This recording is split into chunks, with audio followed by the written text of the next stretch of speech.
turning back to the other side here, we're going to come for half that material. Okay, you can see where my chisel is right there. Okay, I'm gonna just pare out half of that material that's remaining there. Okay, and then now I'm gonna go for the actual chisel line. Okay, and you can see. Okay, and it's extremely important that you are sensitive to the angle of a chisel. Hello, it's me again, and today is another dovetailing video, and I wanted to make this video to explain some of the variations in dovetail technique and why you would choose to cut the dovetail a certain way. And this is largely based on the kit equipment that you have, and I would show a few different methods and why you'll be using them depending on the equipment that you have, whether you have a vise, whether you have a saw, whether you have a chisel, whether you have this or that, and also maybe cover some of the recommendations for what kind of dovetails to use for certain areas. So I'm going to jump right into it, and I'll explain along the way because this is also a very exploratory video for me, and I decided to do it because I had quite a number of ideas that I wanted to explain, so that I discovered over the past few days trying to film and put together some lesson videos. So here is all the explanation that I have. Okay, so I encourage you to watch all the way to the end because I think some of these techniques, some of these theories will definitely be interesting to you if you're interested in joinery. Alright, so let's get right into it. Okay, so let's begin. So this is the material that we'll be using. This is actually the cut list for the tissue box. It's at 4 sides, and that gives us 4 corners to work with. And today I'm gonna very likely just do 4 different approaches to dovetails if I have time to do it. And this is mahogany, so it is a wood that is a rather high density material. It's not exactly the easiest to dovetail, so this will actually be quite applicable to a more of a general situation rather than sort of a really easy demonstration wood. So the first part is marking, and I'm going to show you guys a couple of different ways to mark your dovetails if you're trying to get accurate measurements. Okay, so marking. The first method I'm going to use is calipers, and this is the kind of like standard method I'll be using for the home kit. I totally forgot to bring a marking gauge, so I'm not going to demonstrate the marking gauge today. However, I'm quite sure that everyone already knows how to use a marking gauge, considering that there's like 1,000 videos on dovetailing with a marking gauge. So today I'm more covering of sort of unconventional techniques. So this has been covered quite a number of times, but I'm just going to do a brief here. All the material is the same thickness, so you're just going to use your calipers and mark it across the edge like that. Okay, so it's actually a very similar technique to marking gauge marking. However, there will be you're using the sharp point of the calipers like that to mark. Okay, common mistakes with this is that you try and mark like this, right, and that's not going to engage very well. You want to keep your caliper vertical as much as possible and use your middle finger here to just sort of support the edge here so that you can run like that. Okay, and this technique is actually an adaptation of the technique of using your fingers for marking parallel lines. So you could actually draw rather accurate parallel lines just keeping your fingers tucked in like that. You can see that. Okay, but this is not nearly enough accurate for the dovetails, so we won't be using this method and I would not be recommending it. However, the caliper technique does resemble that a lot. Okay, kind of using your fingers to support this.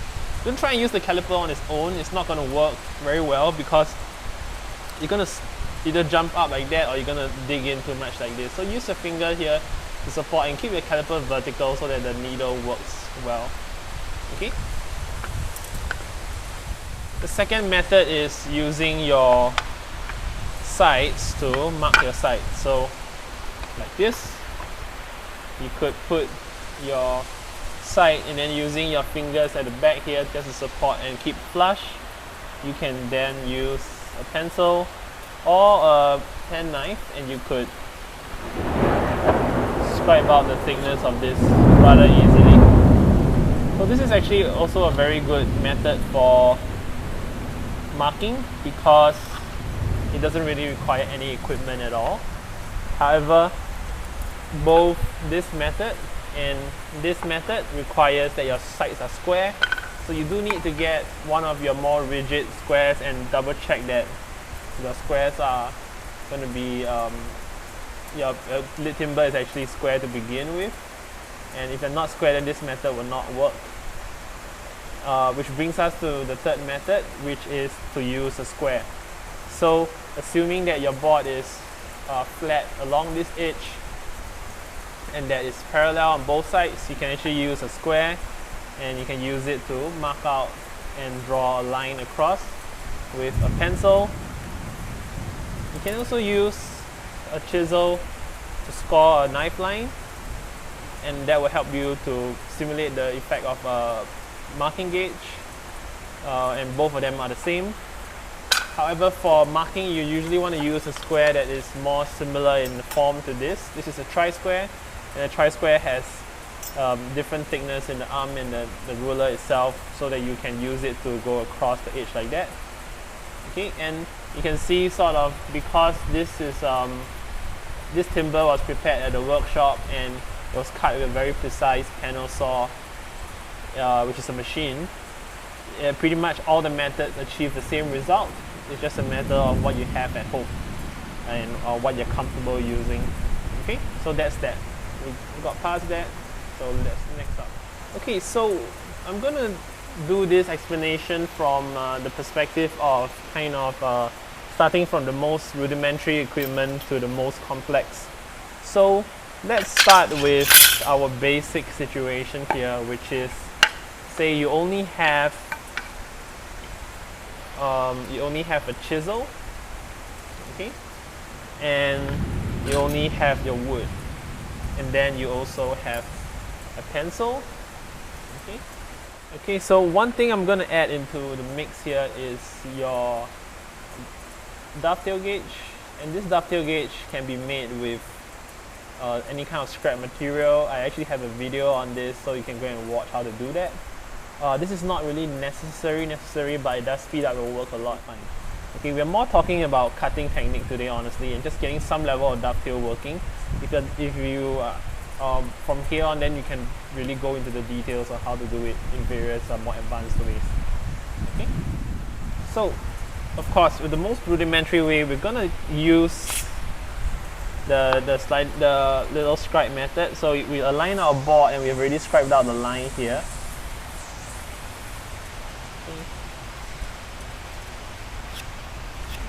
Okay, and I'm gonna double that up with my chisel.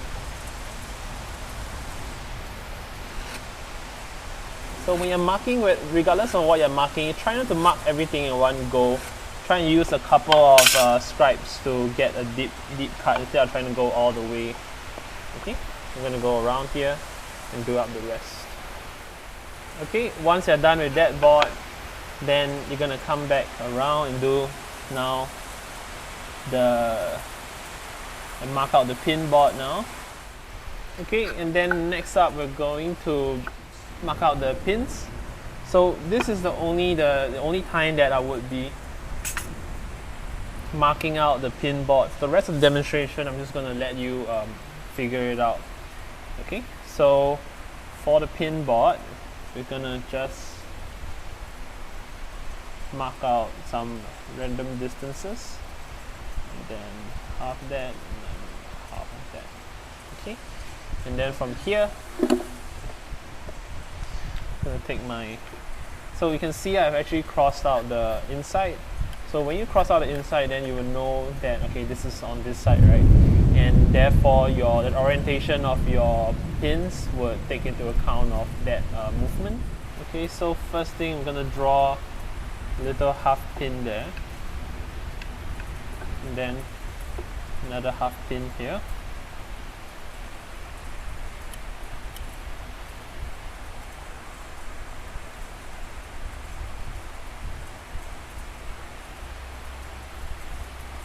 So you can see that we're using a rather conservative angle on the the dovetails. These are not exactly like the most steep dovetails, and the reason for that is that the steeper your tails are, the more agile of a chisel you need, and in this case the smallest chisel we have, right, is a 10 mm, and also the chisel doesn't have a very refined tip. Okay, you can see there's a bit of a thick bevel. It's actually a pretty decent bench chisel, but it's still not good enough for like very deep angles. And the second thing is also that we want to have a more of a relaxed fit. We don't want the fit to be too tight. Okay, in fact, this, I'm looking at it now and it does seem like it's a little bit too wide, so I'm going to draw it out. I'm going to expand it a bit. The pins are getting a bit too narrow there. Okay, so I'm just going to expand it slightly.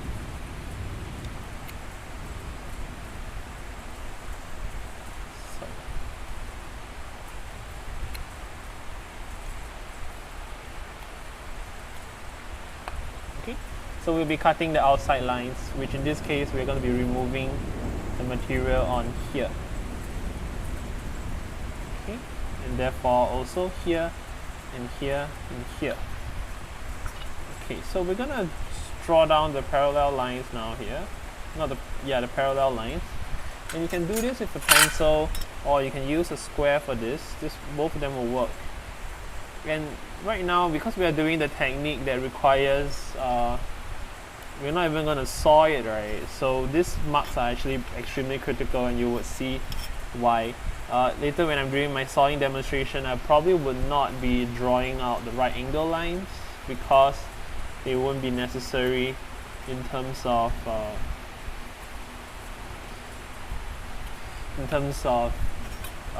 cut, because you can just cut straight down and it shouldn't be that difficult to stay square if you are slightly experienced at the saw. Okay, so yeah, so I'm really going to film this entire marking section because I want to put an emphasis on just how important it is to mark it at this stage. It's only for this technique. Everything else could be done by eye, right? But if you're not going to saw it, you're going to have to chisel it, and if you're going to have to chisel it, then you would need these lines to help you mark out everything. So you can see now that is the entire arrangement that I've marked out. We're going to remove this area here, this area, this area, this area, this area, and all that. Okay, so so this is the chisel only method. I'm gonna show you how you could possibly cut a dovetail without even a saw, not even like any saw at all, right? It's just gonna be chisel. So for this purpose, we're going to be chopping everything out, and I want you to take note that we will be chopping from the outside in for most part, because when you chop, you tend to have a bit of damage and a bit of tear out on the other end. If you do it correctly, you won't have it, but in the event that you do make a mistake, you would have tear out coming out on one side, and in this case we want it to be on this side. We don't want it to be on this side. Okay, but I'm going to try and show you how you can do it without any explosion of wood grain at all. And this is how it's done. So you can see I'm using my stump here. This is actually my stump vise, and I've turned it on its side so that it's basically just a regular stump. The next technique that we show in the later part of the video will require the actual stump vise, but now we're just using it like a block of wood. Okay, so any table surface will do. You technically could even do it on the ground if you want to go really hardcore. Okay, so I'm going to show you the cut now, and you can see on the angles here the dovetails are shaped this way. So you have to chop before you chop from the outside in, right? You're going to chop from the inside out so that you will not miss this line here. I'm going to show you that right away now. So we're going to use a 10 mm chisel, and a 10 mm chisel is important because of the fact that the smaller the chisel is, the less you have to strike.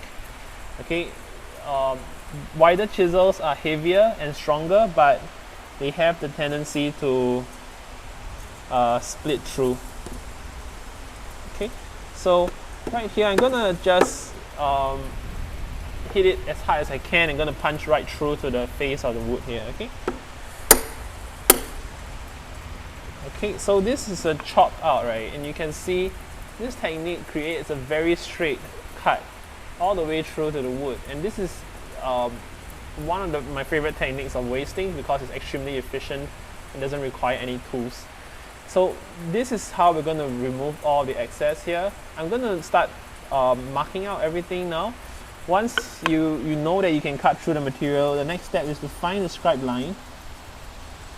So I'm actually finding the scribe line now. I'm using my chisel to find the line of that I scored with my chisel earlier on. Okay, letting my chisel rest into it. And we're just going to outline the dovetail here. Okay, we're going to make sure that we know exactly where the end of the dovetail is and remove any of the fibrous connections so that we don't end up wasting, tearing into the space of the material. But bear in mind, this is the underside now, so practice on the underside before you go to the top side. And you can see, because we have a very clear chisel line, right, the marking was extremely easy. There wasn't much to do in terms of the marking. And now I'm going to do the other one, which is, this is a step that you wouldn't do if you were sawing regularly. This is the part that basically involves you scoring out the edges of the pin marks, your saw cut, but without sawing through it. Okay, turn your chisel around, do the opposing face, and here you go.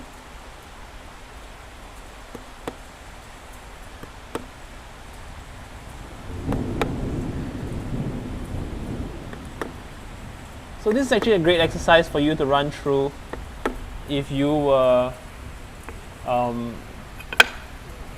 learning dovetailing, because this kind of brings you through all the various steps of cutting a dovetail, and you will start to realize the importance of each tool and whether each technique is necessary or efficient, and what are the results that they would produce for you when it comes to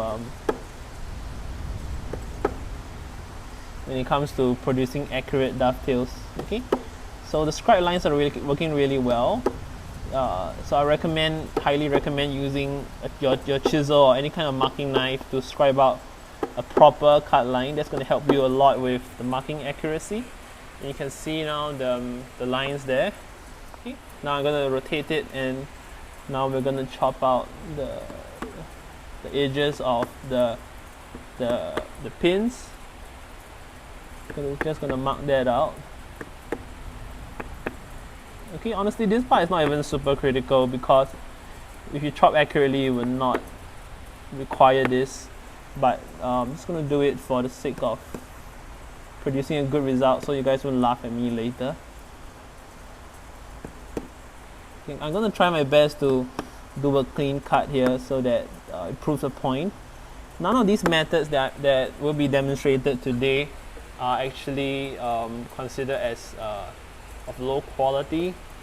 Okay, they're just different approaches, and it really depends, and ultimately it depends on what excess of materials you have. If you have a nice set of chisels, you have a coping saw, a nice fret saw, or anything like that, right, then your approach will be very different from someone who doesn't have that equipment.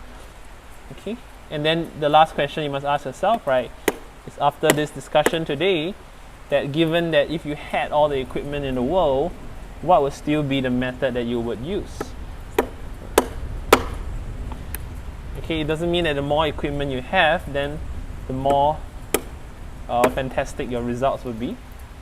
So you can see I've done most of the cutting from the outside face, inside face to the out. Okay, and I've not actually punched through yet. You can see from here, I did not go all the way through. Okay, and now I'm going to progress into the end of the wall. Okay, so one thing to take note is that your chisels have to be sharp for this. Okay, if you're going to be using blunt chisels, then your walls do get meshed up a lot. And you can see here that the faces are smooth and perfect. Okay, very nice. Okay, so I'm going to punch through now from the other side, just to show you guys what that looks like.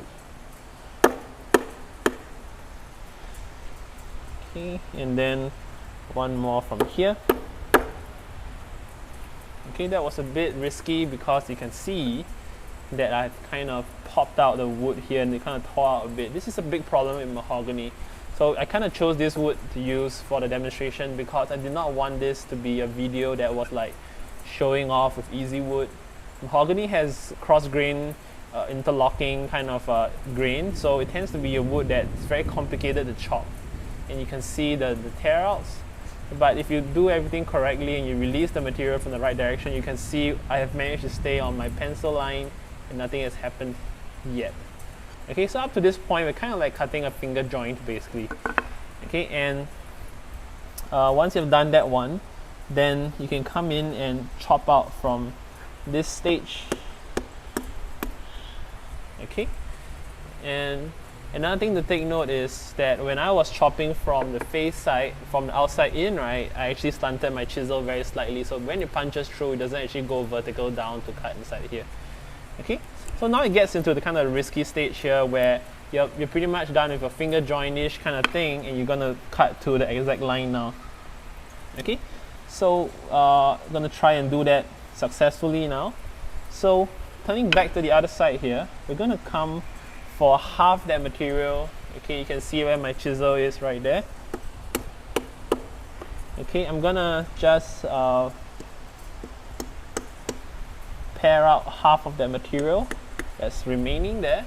Okay, and then now I'm gonna go for the actual chisel line. Okay, and you can see. Okay, and it's extremely important that you are sensitive to the angle of a chisel. You don't want to be leaning too far back out here. Okay, if you lean forward like this, it's going to undercut, and if you lean backwards the other way, then it would probably, it would actually create a, I think they call it like a plum cut or something like that. I don't know, like a raised mountain in the middle. So you can see at this stage, right, the idea is pretty simple. It's already been achieved. I'm going to turn it around now, and we're going to just chop straight down with this. Oops. Okay, so that was a mistake there. I got carried away talking. Okay, and you can see the damage that I've done there. Oh, not yet. No damage done yet. Okay, but you can see that was a bit risky. Otherwise, I should chop. We need to chop this in half before we can continue. If not, the excess material here is going to push the chisel back in and ruin the straightness of the wall here. Okay, I'm going to show you that right now. Okay, half the material before you continue. Okay. Yes. Okay. So up to the last cut, right, that you're going to be doing a heavy cut down to the line. You don't have to be that accurate with anything at all. It's only the last cut, last cut, okay? So that also means that the techniques that I'm describing here for the chopping is actually exactly identical no matter how it is that you remove the waste here. Okay, even if you're coping saw it out, okay, or you can chop it out with a V-groove or anything like that, right? All those techniques would arrive at the same point, just the point that we're at now, which is the final chop of the face, the floor of the pin board here, in this case, okay? And you can see the accuracy of that final cut. As long as you don't rush it, you're gonna get a good quality of cut like that. Okay, let me just zoom out a bit there so you can see a bit more clearly. Okay, you can see that quality of cut there. Okay, so this is exactly the same approach, right? Whether you are, no matter how you are gonna do it, okay? The last step is identical. Okay, the last step for any kind of chisel work, any kind of dovetail work, is pretty much just trying to get a good quality of cut at the end. Okay, now this is done, and because we have not sawn this out, what we're gonna do now is we're gonna put our chisel like this at an angle. You can see the angle matching the dovetail wall angle, and we're gonna chop it down this way to produce the wall of the dovetail there. Okay, and then now from this side, I'm gonna chop that down. Okay, and I'm sure you can tell by now this method is pretty quiet. There's really nothing much to be. There's not much noise happening here at all, which is great for us. Okay, and now for the opposing wall. So you also note that I'm holding the chisel and the knife most of the time. This is an important thing for us because we are trying to get accurate cuts and a lot of repositioning very rapidly. Okay, So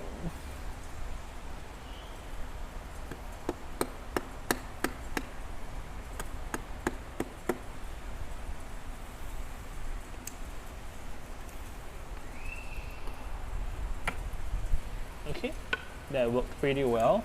Let me just chop the rest of that out. Okay, so you might want to do a bit of parallel grain pairing like this, but this is not recommended for too much of the removal because it would end up tearing the grain out if you're not careful. Okay, I'm going to finish up right now. Okay, a bit of hand pressure pairing. Okay, and there we have the first mistake of this video. Can you see this little tear out there? I totally made a mistake there. I should not have done that. If I had just chopped from the other side first and then come back, that would have been cleaner. And if you had sawn this, then it would not be a problem at all. Okay. Okay. Perfectly nice pin cut out there. So it seems like I don't actually have to complete the whole thing. What I'm going to do, right, I'm going to move on to the next technique on the next waist here, and I'm going to show you how to remove that material with sawing, followed by the chisel method. Okay. Okay. So next up, we're going to go into the next technique. I realized I can show you on the same board here. And this is the second method of removal. This is what I would describe as the chopping and the sawing then chopping out method. Right, and this is actually my personal favorite method because this is the method I trained myself on for a long time, and I found it to be the most efficient method. And if I was left to my own decision, this is how I would do it. Okay, it's pretty much identical to the previous method, just that we're going to saw it now. Okay, so I'm going to find the line, and you can see I'm actually using a hacksaw here. Right, this is one of the saws that I'm testing now, and this works extremely well, and it's from Lennox. Okay, and they make these really great bimetal blades, and they work very well for fine and accurate cutting. This is an 18 TPI blade, and it's going to work for most of the dovetail cutting that you're looking for. You can see how easily that engages the material there.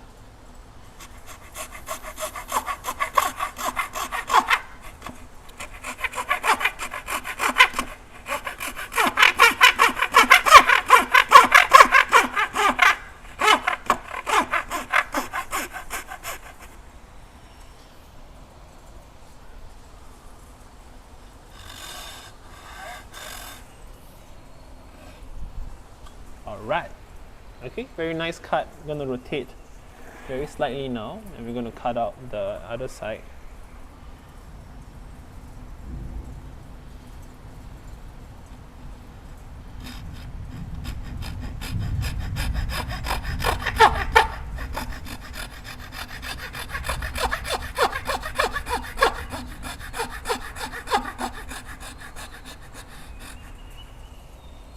Okay, make sure you check that the other side that you didn't cross the line, okay?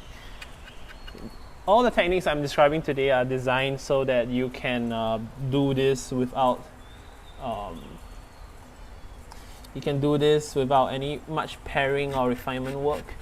Okay, in dovetailing, you really want to focus on trying to get your cuts fast and efficient. Don't worry about your joints looking ugly on the first few attempts, because it really doesn't matter how it looks. I mean it does, but it doesn't matter at the start. Right? What you want to do is make sure that you understand what you're doing and going with the techniques that give you the best, kind of getting to the point. Right? You could get a pretty good looking dovetail if you just saw really far from the line and then pare down the excess. But that will never help you understand anything with regards to how the joint is actually supposed to be cut. Okay, you kind of want to take a bet, right? You want to take a bet that you're cutting on the right line.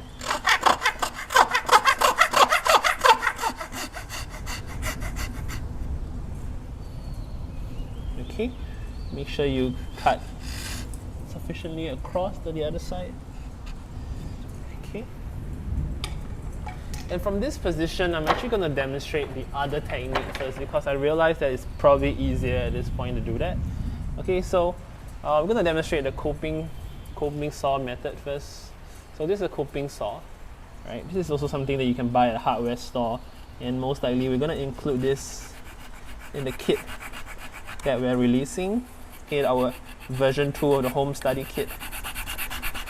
Okay, the key thing about coping saw cutting is you want to make sure that your saw is mobile, because the saw blade is so small, right? It's extremely important that you keep it moving. It's not going to get jammed up inside the little parts. Okay, I think I'm kind of over cutting a bit. It's getting a bit risky on the other side. You can quite clearly tell that this is not my preferred method, and I almost never used this before because I've never been a great fan of coping saws until now, but they are very good for quiet cutting. Okay, if you're going to cut at home, this is perfect for you simply because of how quiet it is. Okay, yes. Okay, so this is sawless. This is with a saw and then coping saw, and I'm going to show you the last method in the middle, which is how to chop it out by wasting it. Okay, so once again, like I said, this is actually my favorite method because this method really works so well. Okay, and you don't really need much equipment with it. Okay, so once again, from the inside of the board. Okay.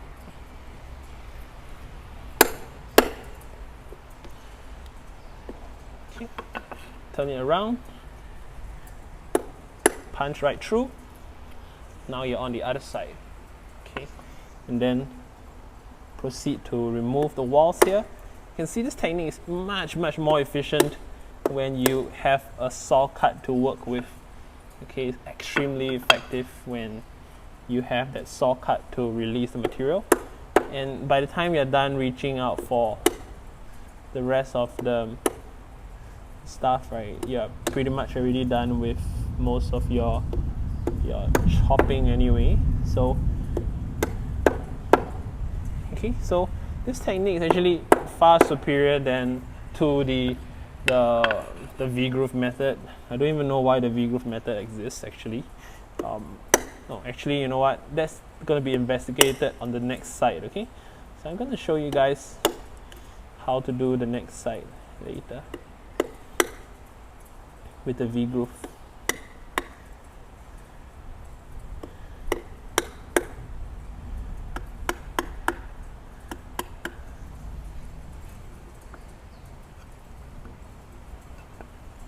Okay, you can see first two are done, and now we're going to do the last one.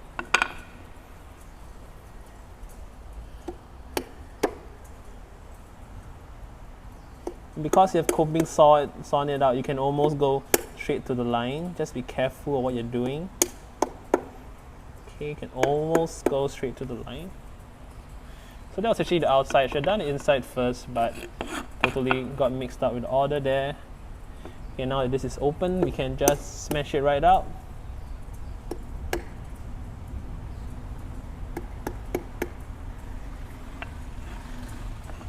Okay, so the coping saw method is extremely effective also, and yeah, totally nothing that I don't like about it. Okay, in fact, I can't believe I didn't use a coping saw for so long.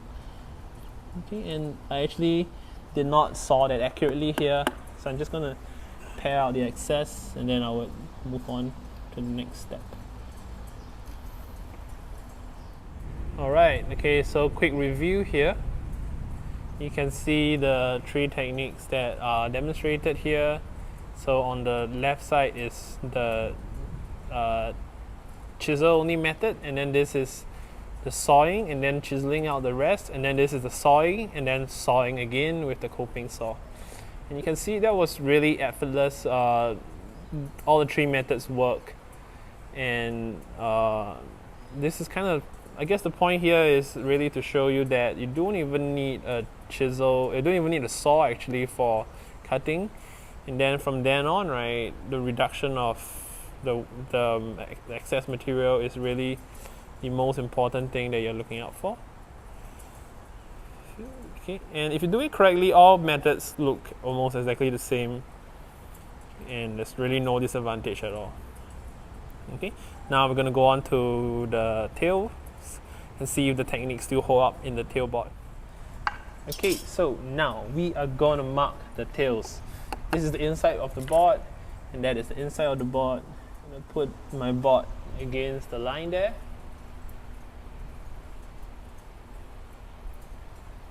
Okay, and then we're going to mark it out.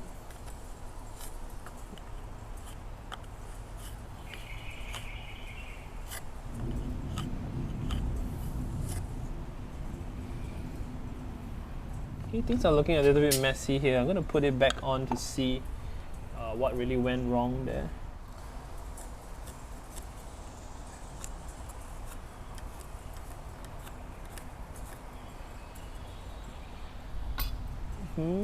Okay, and this time round we're going to be removing the material on the end here.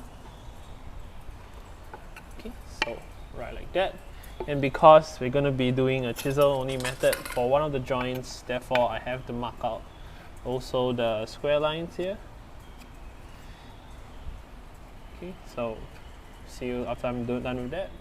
Okay, so this is where it gets a little bit interesting. Alright, you see we are tracing the board here. We traced out the tails on one side, but we can't actually trace it on the other side because of the directionality of the board. So we can extend the square lines here, but technically we can't trace this line onto the other side. And that is the trick here with the chisel method, which is it kind of requires that you establish all the lines to begin with. You can't transfer the line by cutting to the other side. Okay, so this is something that I will consider like a bit of a restriction on this. However, we're still gonna demonstrate it for you and show you how that could be done. And however, you do need a bit of accuracy for cutting.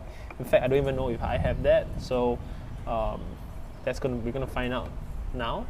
And the other thing is that we only have one half pin hole and one full pin hole, and then there's another 2 of these. So I'm actually only going to demonstrate 2 different methods here. I can't demonstrate the 3 different things, and I think the one that I would skip will be the coping saw method because it is honestly quite kind of the same. Okay. So this is the side of the chop only method. So I'm going to start with that and waste that out first. So you're going to be really careful that you pick a chisel that is slightly smaller than opening here. Okay, if you pick a chisel that is well, you know, that's going to take up too close to the line, right, then it's going to be a bit dangerous for you. Okay, and okay, just going to lever that off.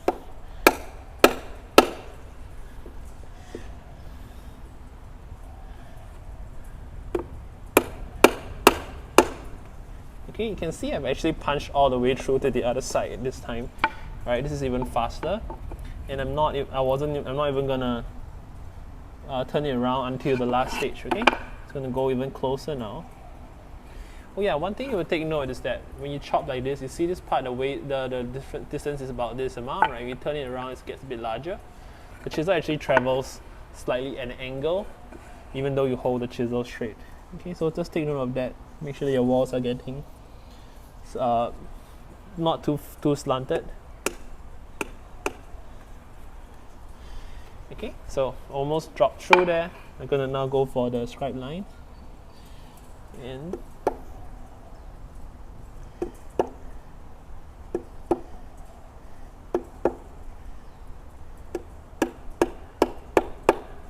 okay, gonna go halfway through there. Okay, zoom in for you for that. Okay, now I'm going to turn it around. I'm going to clear out the excess on this side.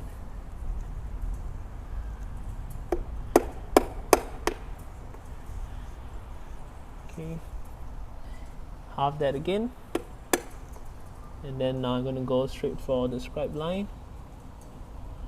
I'm going to punch right through there.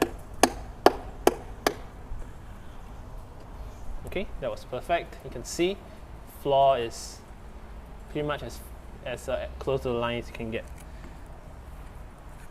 Okay, now I'm going to clean out the side. So you can see on the outside I'm completely blind, and this is the part that really having a saw will help a lot with. Without a saw, right, you're pretty much cutting blind, and but that's really the challenge of this. And if you're ever stranded on an island and you were stuck there for a couple, like 60 days, if you were stuck on an island for 8 weeks, right, and you had to make some drawers, then this is the way to go. Okay, so we're going to cut out basically gonna get the dovetail shapes to appear now, and you do that by just chopping from on the line here first.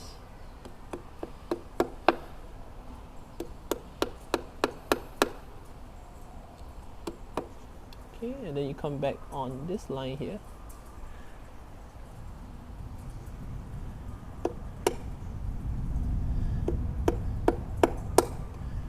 Okay, the key thing is you don't want to go across to the other side until the last moment. Okay, so that if you make a mistake, you can still hide it, right?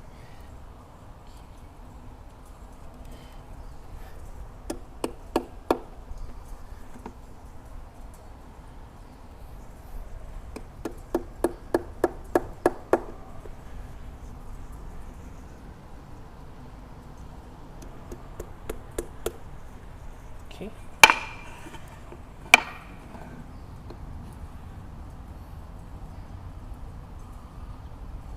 So this stage you're going to cut from here. I'm going to cut square down to the line here. Okay. Just going to release that on the side, just a bit like that. Okay. Now I'm going to put this on a square line like this. I'm going to cut right down through there. Okay, you can see that it's come out. So this is once again at our finger joint stage.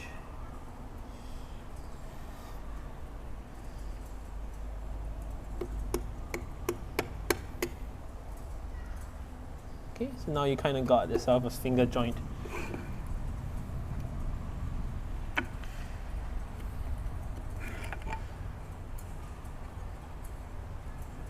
Okay, and then now gonna pop out the wall on the sides, and this is the one that it's gonna be a bit more of a wild cut here.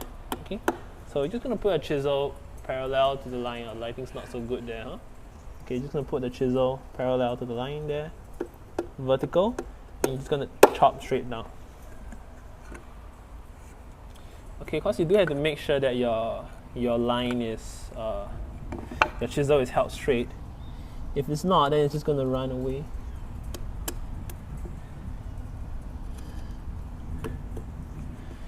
Okay, so sort of see here that this is the inside, and then on the outside you can see the dovetail is slowly forming. Slowly forming. Okay, now on this side,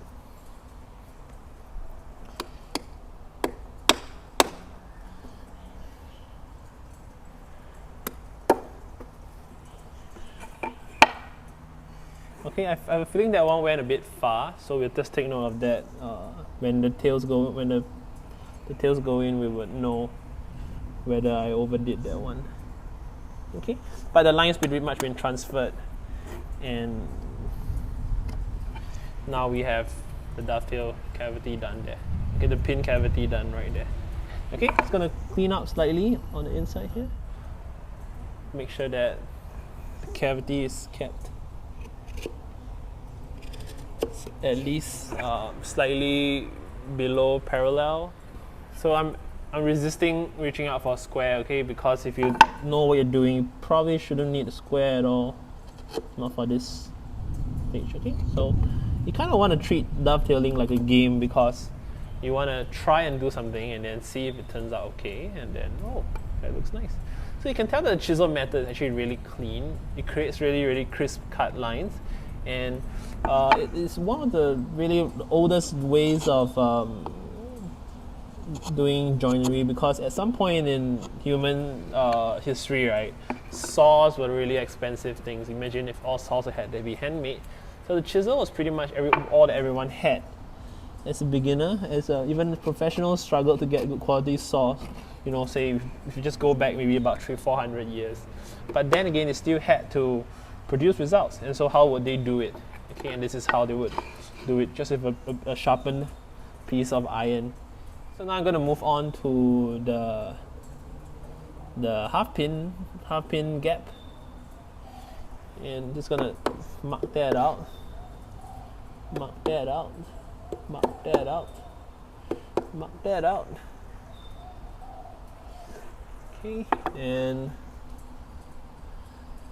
see there, find the knife line. Okay, so I can't really find my knife line so easily on this particular portion, so maybe I should have scribed it a bit harder there.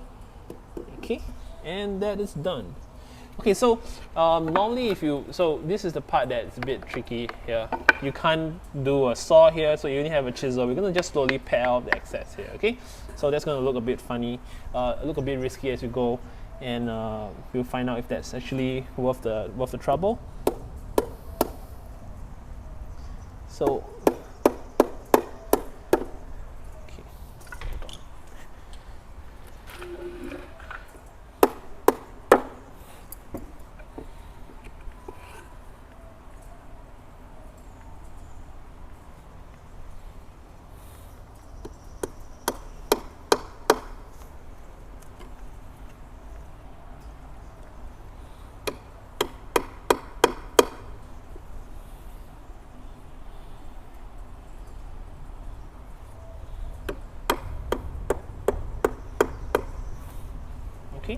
so if you do everything very incrementally, then the saw is not the chisel will stay rather square.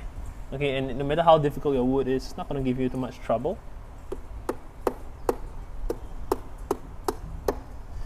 Okay, I'm going to go to the other side now and punch back in from the outside. The scribe line is actually a lot clearer here, which is great for us.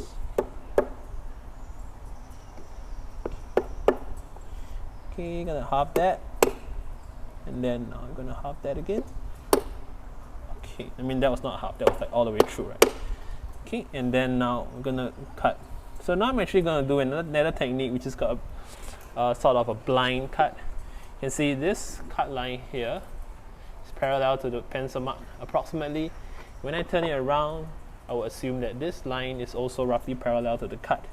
So I'm gonna do a blind cut here and take a little bit of a risk. Okay, and try and see if I can get an accurate cut without actually doing anything. Oh, and then I just made my first mistake there. Okay, so you can see I just cracked the wood there slightly, just being a bit too ambitious there. So let me just chop that out to see the damage. That was hideous. Okay, so you can see chopped a bit too hard there. Okay, but lesson learned. So of course this is one of the issues with mahogany. If you chop too much material in one shot, then it's going to split. It's going to crack and tear out like that, and that's one of the risks we take with using interlocking material. Hopefully that doesn't show up too badly on the outside.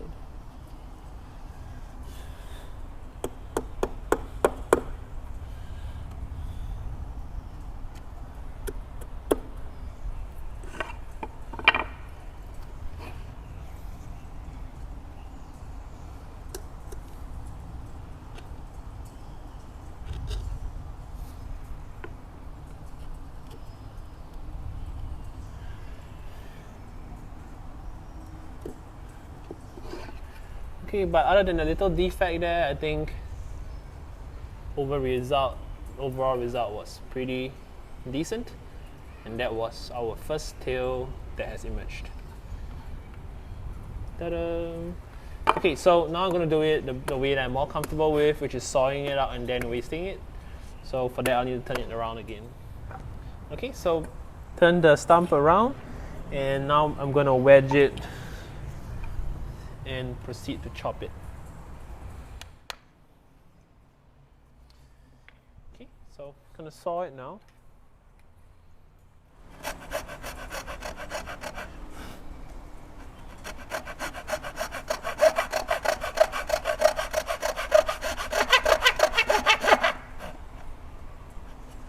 Oops.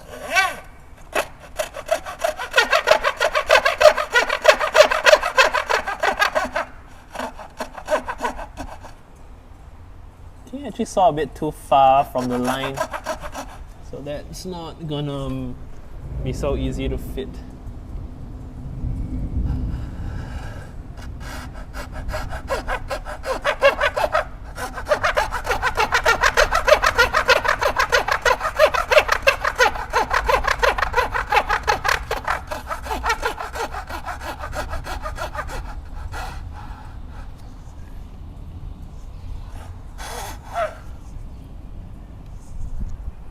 Okay.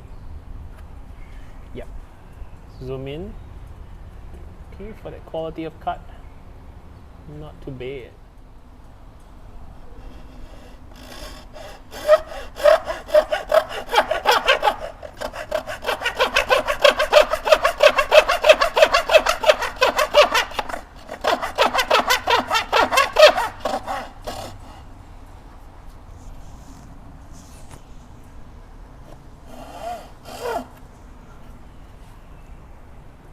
Okay, then now we're going to turn it around. So the best thing about stump vise is that you can actually turn it around. Okay, and this side I'm just going to cut blind. Nope, I'm not. Okay, I'm going to scribe it out just so I get a good result here.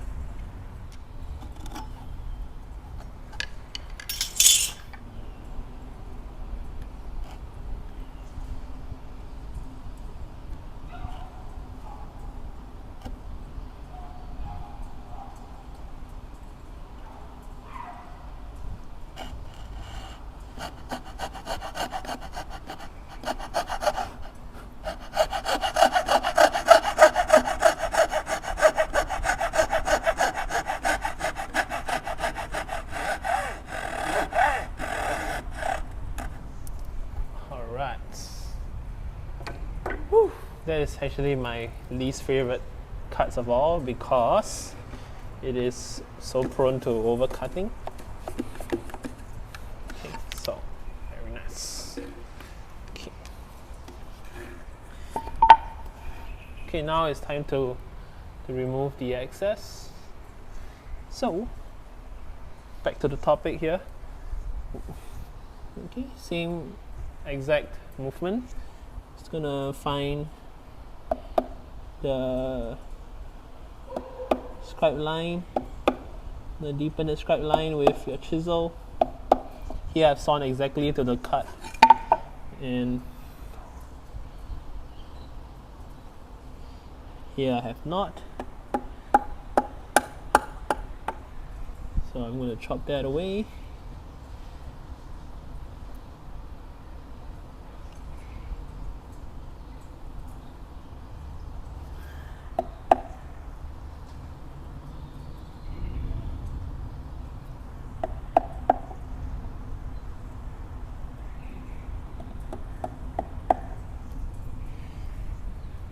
Okay.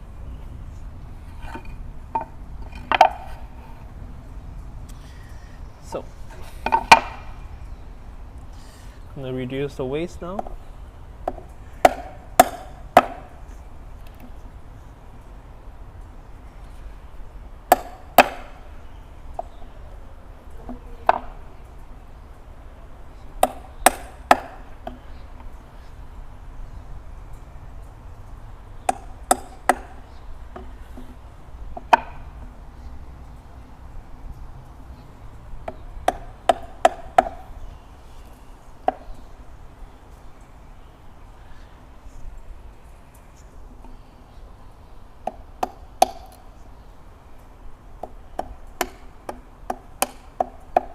One important thing at this stage is to take note that your bevel of a chisel doesn't bump into the side of the wall. If you bump in, then it's going to mark this side, okay, and then that's going to leave a very slight amount of damage there.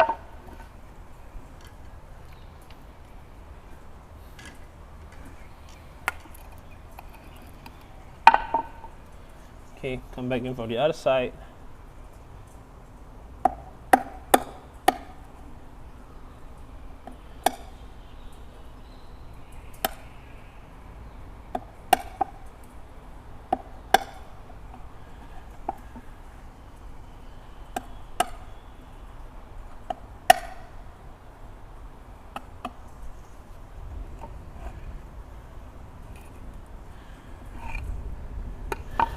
Okay, come back. So yes, okay, nice and clean results.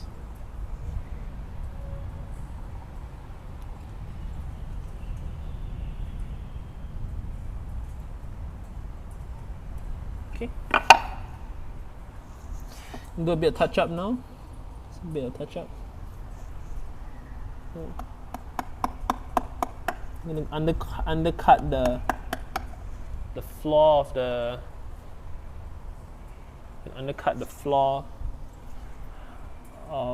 well, not really undercut. I'm just trying to get parallel, just like square actually. Maybe a slight undercut.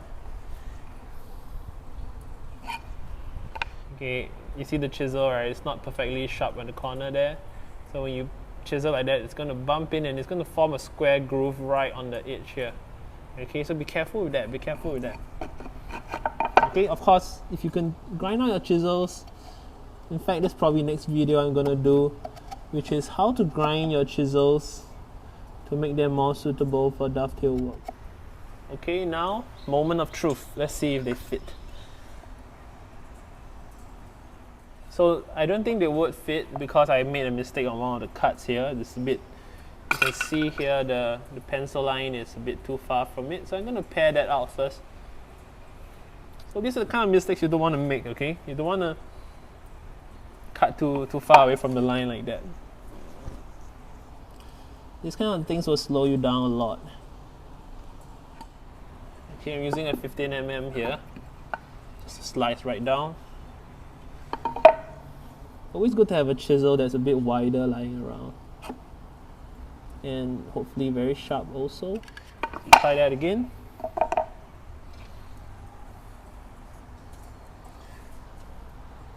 Okay, so before you even put it in, right, you're gonna just check that everything seems to fit. Okay, you can see right there. Okay. And make sure there's nothing inside the corners so you get an exciting first trial. Okay, so we're gonna try and fit it together now.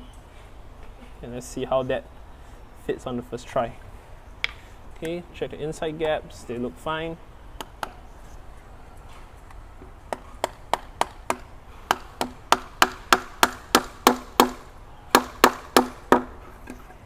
Okay, I'm gonna turn that around.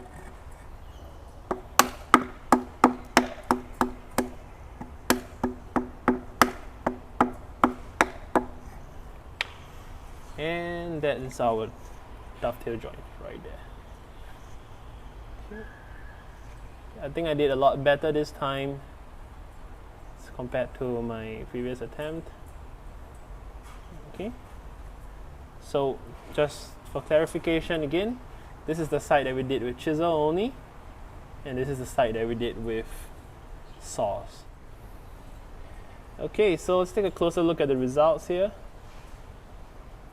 Okay, see a little bit of mis-chopping there. Okay, and a bit of a damage on the end of the tail here. So this is actually this is the chisel only side, and this is the side that's done with the saw, and in the middle is a little bit of a hybrid there. And the results are obvious, but I don't want to make it seem like the chisel only method is inferior, because the truth is that I wasn't so experienced with the chisel only method, and I kind of have only done it once or twice, whereas the saw method is the one that I do on a daily basis, well, not daily basis, but like, quite frequently. and that's the one I'm more used to. I'm pretty sure if I did the chisel method more often, I would get a better result with it. However, it's not really worth the time to invest in the chisel method that heavily, because most of the time you have a saw, and the saw is not that expensive, right? I was using a $15 saw. It's something you can buy at a hardware store. So however, the reason for this video's demonstration is to show you the purpose of a saw, and also how the evolution of dovetail technique was, how it actually evolved, and how this is actually the final modern technique of dovetailing began from the saw being introduced as like some kind of new technology to the joinery work. And for a long period of time, all people had were chisels, and how to use to retain some of that level of chisel ability even when you're using a saw, and use the saw not excessively, and use it only as an assist to the true skill of joinery, which is really with the chisel more than anything else. Okay, so the light is actually getting kind of dim, so I'm gonna stop filming here, and I'll see you guys in the part 2 of this video, where I explore that was the pin first technique, and I'm going to explore cutting with the tail first, and talk about the differences. And most likely I will reattempt Frank Clouds' method, and maybe I will give Paul Seller's technique a little play around, even though I do feel that those techniques are excessively slow. Okay, so that's all, and I'll see you next time.